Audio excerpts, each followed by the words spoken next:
Hello welcome back to our channel Cozy Hobbies. ഇന്നത്തെ video ഒരു തക്കാളി വെച്ചിട്ടുണ്ടാക്കാൻ പറ്റിയ ഒരു അടിപൊളി അച്ചാറിൻ്റെ റെസിപ്പിയാണ്. പിന്നെ വീഡിയോയിലേക്ക് പോകുന്നതിന് മുന്നേ ചാനൽ ആരെങ്കിലും സബ്സ്ക്രൈബ് ചെയ്യാത്തവരുണ്ടെന്നുണ്ടെങ്കിൽ ചാനൽ സബ്സ്ക്രൈബ് ചെയ്യുക. അപ്പോൾ നമുക്ക് നേരെ വീഡിയോയിലോട്ട് പോവാം. അതിനായിട്ട് ഞാൻ ആദ്യം തന്നെ തക്കാളി എടുത്തിട്ടുണ്ട് കേട്ടോ. ഇത് ഒരു 1/2 കിലോയിൽ കൂടുതലുണ്ടാവും. പിന്നെ ഈ അച്ചാർ ഒരു 2 മാസത്തോളമൊക്കെ കേട് വരാതെ ഫ്രിഡ്ജിൽ സ്റ്റോർ ചെയ്യാൻ പറ്റും. അതുകൊണ്ട് തന്നെ ഞാൻ കുറച്ച് കൂടുതൽ ഉണ്ടാക്കുന്നുണ്ട്. ഇനി നമുക്ക് ഈ തക്കാളിയൊക്കെ ഒന്ന് കട്ട് ചെയ്തെടുക്കാം.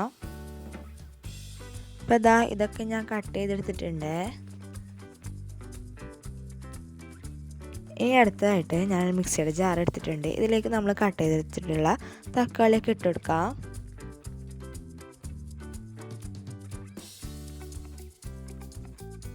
അപ്പോൾ ഞാൻ തക്കാളിയൊക്കെ മിക്സിയുടെ ജാറിലേക്ക് ഇട്ടെടുത്തിട്ടുണ്ട്. ഇനി അടുത്തതായിട്ട് ഞാൻ ഇതിലേക്ക് ഒരു 5ഓളം വെളുത്തുള്ളിയും കൂടി ചേർത്തിട്ട് ഇതൊന്ന് അരച്ചെടുക്കുന്നുണ്ട്. നന്നായിട്ട് പേസ്റ്റ് രീതിയിൽ അരച്ചെടുക്കരുത്. ഇതുപോലെ ചെറിയ തരിയോട് വേണം കേട്ടോ അരച്ചെടുക്കാൻ വേണ്ടിയിട്ട്.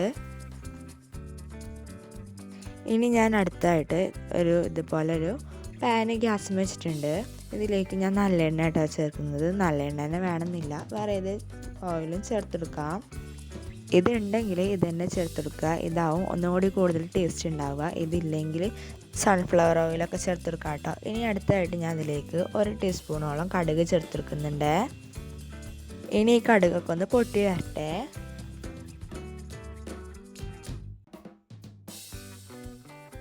അപ്പോൾ ഈ കടുകൊക്കെ ഒന്ന് പൊട്ടി വന്നിട്ടുണ്ട്. ഇനി അടുത്തായിട്ട് ഞാൻ ഒരു 1/2 ടീസ്പൂണോളം ചെറിയ ജീരകം ചേർത്തെടുക്കുന്നുണ്ട്.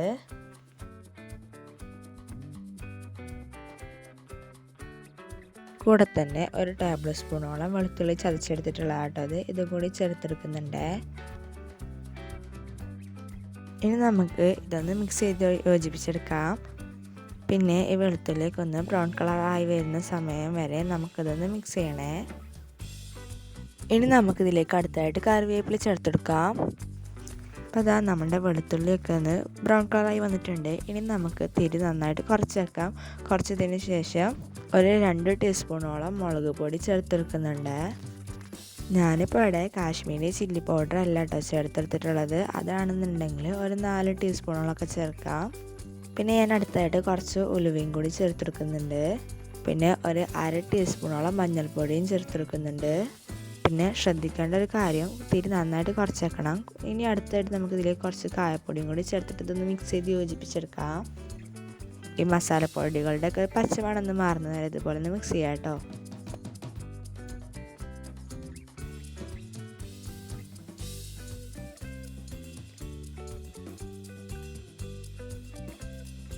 ഇനി അടുത്തായിട്ട് ഇതിലേക്ക് നമ്മൾ നേരത്തെ റെഡിയാക്കി വെച്ചിട്ടുണ്ടായിരുന്ന തക്കാളിയുടെ പേസ്റ്റ് ഇതിലേക്ക് ചേർത്തെടുക്കാം.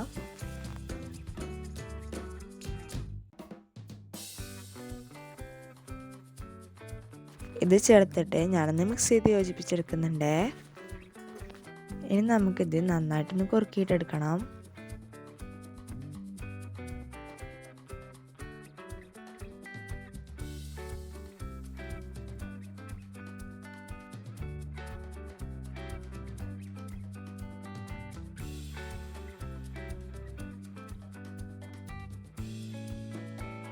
ഇതിപ്പോൾ ചെറുതായിട്ട് കുറുകാൻ തുടങ്ങിയിട്ടുണ്ട്. ഞാൻ നെല്ലിക്ക കഷ്ണത്തിലുള്ള പുളി എടുത്തിട്ടുണ്ട്. ഇതിലേക്ക് വെള്ളം ചേർത്തിട്ട് പോലെ ആക്കിയിട്ട് ഇതിലേക്ക് ഒന്ന് ചേർത്തെടുക്കുന്നുണ്ട്.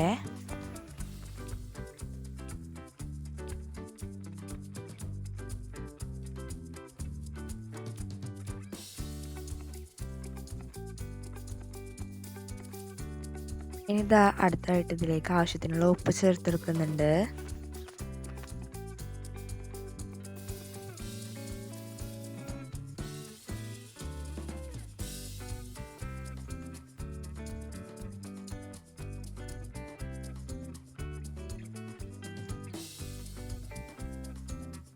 ഇനി അടച്ച് വെച്ചിട്ട് കുറച്ച് നേരം കുറുക്കിയെടുക്കുന്നുണ്ട് കേട്ടോ.